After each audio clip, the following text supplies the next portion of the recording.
On 18 September 2020, Google removed Paytm app from Play Store for non-compliance of their policies.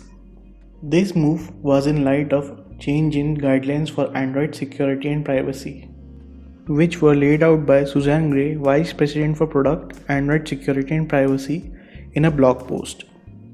The primary aim of these guidelines were to deal with the subject of online gambling. This is what she wrote, and I quote her. We have these policies to protect users from potential harm. When an app violates these policies, we notify the developer of violation and remove the app from Google Play until the developer brings the app into compliance. And in the case where there are repeated policy violations, we may take more serious actions, which may include terminating Google Play developer account. Our policies are applied and enforced on all developers consistently. Apparently, the trouble for Paytm started when they unveiled a new cashback program for their app users. Paytm rolled out this new cashback program in the backdrop of starting of IPL. In this new cashback program, the users were allowed to win stickers featuring their favorite cricket players and then win cash for every 5 stickers collected. Just like its competitors, Paytm also has other cashback programs, which include cash and win promotion on its app. When the removal of the app gained a lot of traction, Paytm executives were quick to make a comment. In an interview with Times of India, the founder and CEO of Paytm, Vijay Sharma, made the following comments. And I quote, "They have the power and they are definitely harassing us." Google took the unprecedented step only to stop Paytm from acquiring new customers in order to help other players in the market, including their own app. You are benefiting yourself. End quote. Vijay also claimed that Google was abusing their dominant position in the smartphone ecosystem in the country through Android operating system.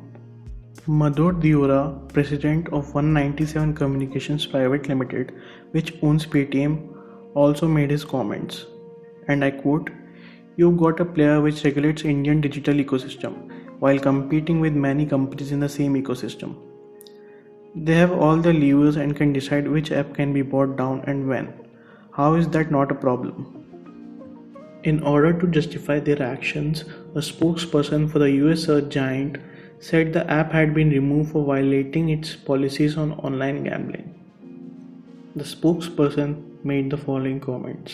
Quote, "We don't allow online casinos or support any unregulated gambling apps that facilitate sports betting.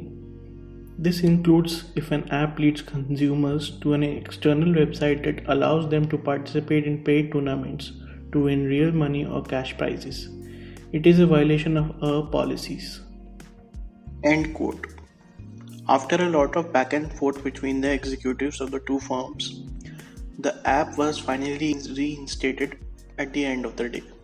Now there is a need to remind you that Paytm is not the first company to make complaints and raise concern about how Google can abuse its power. And not just Google, even Apple has also been recently the target of various similar claims by companies and their executives. Notably, in the recent times, the case of Apple versus Epic Games. Epic Games is an American game developer well known for its battle royale game called Fortnite, available across various devices and platforms including iOS and Android.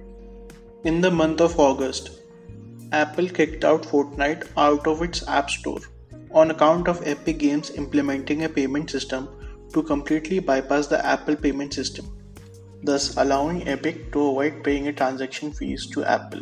Apple claimed that implementation of such a system is against their policies and decided to delist the game from its App Store and send a formal warning to Epic Games. Epic Games responded by filing a formal lawsuit in District of California in the US regarding the unfair practices exercised by Apple in the iOS App Store. Epic also filed another lawsuit against Google the same day, which challenges Google for their practices, as Google had also pulled Fortnite out of its Play Store after implementation of a payment system by Epic to bypass the Google payment system. This is just one of many cases when a big tech firm has been accused for malpractices.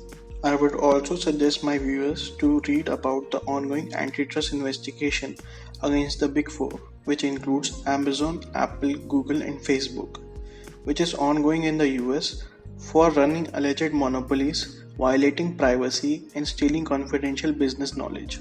Coming back to the case of Paytm versus Google in India, there is not much which Paytm can do against Google, as laws in India are not just there yet to provide any sort of redressal to Paytm. Indeed, Paytm is a big company with vast resources, but they are still not good enough to fight back Google. Thank you for watching this video. If you enjoyed this video, please make sure to drop a like and comment any suggestions if you have.